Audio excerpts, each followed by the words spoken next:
সকালবেলা ঘুম থেকে উঠে বরকে বললাম বাজার করে নিয়ে আসো, আর ও দেখো বাজার করে নিয়ে আসলো। আর বাজার থেকে কি নিয়ে আসলো জানো? কাঁচা মিঠা আম। তো বাজার থেকে কাঁচা মিঠা আম আর সবজি নিয়ে এসেছে, আর সঙ্গে ডিম নিয়ে এসেছে। যাই হোক, কাঁচা মিষ্টি আমটা বর বলে কাটো তো দেখি, খেয়ে কেমন টেস্ট। আগে সবজিগুলো আমি ঢেলে নিলাম। দেখো, সবজিগুলো ঢেলে কাঁচা লঙ্কাগুলো তুলে সব কিছু রেডি করে নিলাম। তারপরে গেলাম আমি আমটা কাটতে।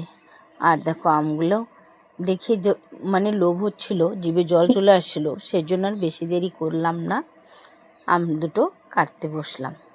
তো যাই হোক, আম ছাড়িয়ে নিলাম দুটো, নিয়ে একটু বিট নুন আর একটু লঙ্কার গুঁড়ো আর ঘরে ছিল একটু কাসন দিয়ে মাখিয়ে নিলাম।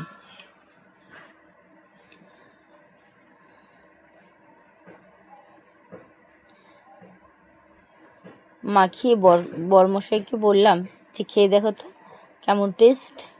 যাই হোক, ও একদম বেশি করে মুখে দিয়ে হলো দারুণ। তো আমিও একটু ট্রাই করে দেখলাম। কাসন দিয়ে বিট লবণ, তার সাথে একটু লঙ্কার গুঁড়ো ঝাল ঝাল করে নিয়েছি। খেতে যা দারুণ লাগছে না সত্যি, গরমের মধ্যে আর এরকম আম মাখা অনেক দিন পর খেলাম। অনেক দিন বলতে এই বছরে ফার্স্ট টাইম খেলাম। তো যাই হোক, খেতে খেতে অনেকটাই বেলা হয়ে গেল। তারপরে এদিকে যাব আমি রান্নার দিকে।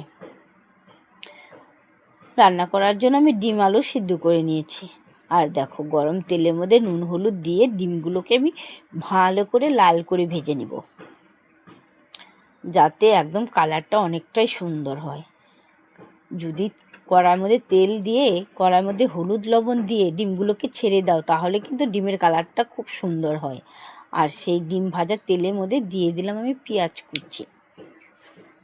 কুচি দিয়ে হলুদ নুন দিয়ে ভালো করে নরম করে নাড়াচাড়া করে নিলাম। নিয়ে ওর মধ্যে দিয়ে দিলাম খানিকগুলো আলু, আর আলুগুলো দিয়ে দেখো ভালো করে নাড়াচাড়া করে আলুগুলো ভেজে নিলাম। তারপরে দিয়ে দিলাম বেটে রাখা সব মশলাগুলো ভালো করে কষিয়ে একদম লাল করে, তারপরে দিয়ে দিলাম সামান্য পরিমাণে জল, আর তার সঙ্গে একটু ডিমটা দিয়েও মশলা দিয়ে নাড়াচাড়া করে নিলাম, যাতে ডিমটাও খেতে টেস্ট হয়। দেখো, এই করতে করতে কিন্তু আমি ঝোলও দিয়ে দিলাম।